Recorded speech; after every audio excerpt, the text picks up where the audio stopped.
Pakai KIMAN la kahin sut lo na pian hi ke ma het na la chi na yang hi po in pathin eipe ke ya dinga ka tes mani in kala in hobung hile area hile mo pu no ho ka ne lai in sung ki kimin ki pa ta le thanom ta in ka pan mun ka mo pu hai ka gel kho in ka na tongin hin la gel pha lu helin ka chapa Ngamminsei in 2015 October tarik gini hinda ha gini hile hiban bing hina in ka ki sima ma en bang si ka ki sama ma jing hi chi ka mo pu no ho jang so tong non louvin phat i chan ham khat kana umin kumong hun hin area hile hobung hile election kum a hi in election hobung hile area hile election hong ki bol hin headquarter hi em sungil to area ni ang khanding hin em sungil ading hin ke mai ma helou thip na chi na nei lo pen chu area secretary women department ading in thando in ka omin hobung ajang piti chun secretary ka to na ma hi thando in ka mai la ka tha na sima ma in kana kap levin election ni ho hin hobung hin area hin kana kap levin hin la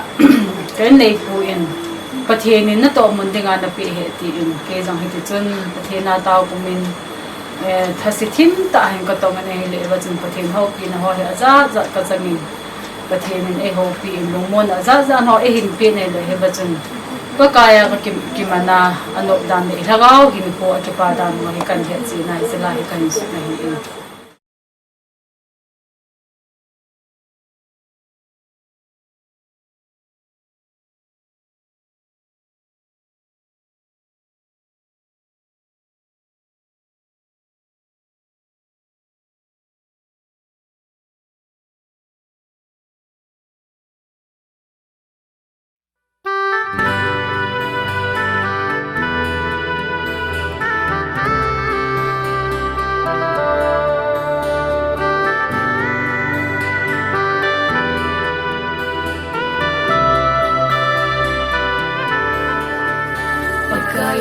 KIMAN hi o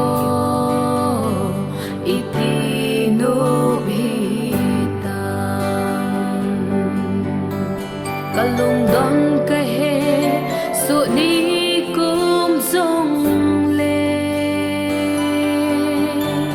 Lungmon na eipe pakai bo ahi Aman nitin eikai eipui hoi jing